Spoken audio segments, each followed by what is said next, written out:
எனக்கு எத்தனையோ மேடைகள் விழாக்கள் நடந்திருக்கு. ஆனால் இந்த மேடையை நான் ரொம்ப ஸ்பெஷலாக பார்க்குறேன். எப்படின்னா, ஒவ்வொரு முறையும் பேசும்போது பேசுவோம், வாழ்க்கையின் கடைசி காலகட்டத்தில் நம்ம பண்ண படங்களெல்லாம் எடுத்து பார்த்தா அதில் ஒரு 10 படம் இருக்கணும் அப்படின்னு ஆசைப்படுவோம்.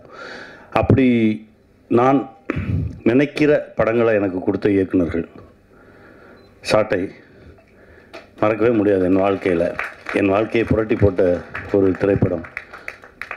கதையை சொல்லிட்டு போயிட்டாரு, போராளி கிளைமேக்ஸ் ஷூட் பண்ணிக்கிட்டு இருக்கேன், ஆனால் விட மாட்டேங்குது, உடனடியாக போயிடுவோம் ஷூட்டிங் அப்படின்னு போய் எடுத்தோம் ஷாட்டை. அதில் தான் எனக்கு எங்கள் அண்ணன் தம்பிராம அண்ணன் எனக்கு கிடைச்சார். ரொம்ப அருகாமையிலேருந்து பார்க்குறதுக்கு வாய்ப்பு கிடைச்சது. ஒரு படைப்பு தான் நிறைய நல்ல மனுஷங்களை நம்மக்கிட்ட சேர்க்கணும்னு சொல்லுவாங்க. தம்பிராம அண்ணன் எனக்கு அதில் கிடைச்சார். அதற்கு பிறகு இங்கேருந்து ஆரம்பிப்போம். தலைக்கூத்தல் என் வாழ்க்கையில் மறக்க முடியாத ஒரு படைப்பு. தலைக்கூத்தலை எடுத்து பார்த்தா எத்தனை தலைமுறை ஆனாலும் அந்த படத்தை பார்த்துக்கிட்டே இருக்கலாம். ஜேபி ரொம்ப சந்தோஷம், நன்றி. கார்மேனி செல்வம்னு ஒரு படம் இப்போ பண்ணிகிட்ருக்கோம். அதோட இயக்குனர் கார்த்திக் வந்திருக்காரு. அதுவும் ஒரு மறக்க முடியாத ஒரு படைப்பாக இருக்கும். உட்காருங்க கார்த்திக். எங்கள் அண்ணனை பற்றி நான் சொல்லிக்கிட்டே இருக்கணும். ஏன்னா அது வரைக்கும் அத்தனை படைப்புகள் வந்திருக்கு, இன்னும் வரும். எழுதும் போதெல்லாம் எங்கள் அண்ணன் இருப்பார்.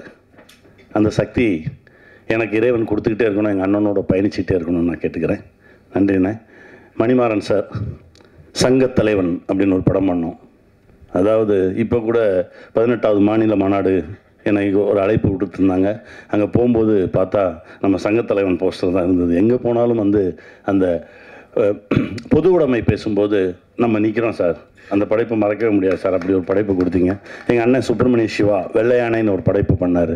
அதாவது ஒரு விவசாயி சார்ந்த ஒரு திரைப்படத்தை, அப்படி ஒரு திரைப்படத்தை பார்க்கவே முடியாது. அந்த மாதிரி ஒரு அற்புதமான ஒரு படைப்பு. சிவாண்ணா ரொம்ப நன்றி. இப்போது எனக்கு கிடைத்தது மாணிக்கம்னு ஒரு திரைப்படம். என் நண்பன் நந்தா பெரியசாமி அற்புதமான ஒரு படைப்பு கொடுத்தாரு. காலத்துக்கும் நின்று நம்மளோடு பேசக்கூடிய ஒரு திரைப்படம். தம்பி ஃப்ராங்க்லின் ரைட்டர் அப்படின்னு ஒரு திரைப்படம். இதுக்கு மேலே போலீஸ் வேடம் பண்ணணுமா அப்படின்னு நிறைய கேள்விகளை எனக்குள்ளே கொண்டு வந்து கொடுத்த ஒரு திரைப்படம். தம்பி ரொம்ப நன்றி, உன்னுடைய அன்புக்கு நன்றி. இவங்கெல்லாம் இங்கே இருக்கும்போது நான் இங்கே நிற்கிறது ரொம்ப சந்தோஷமாக இருக்குது. இவங்க எல்லாரும் ஆக்ஷன் சொல்லி நடிச்சிருக்கேன், ரொம்ப சந்தோஷமாக இருக்குது. இறைவனுக்கு நன்றி.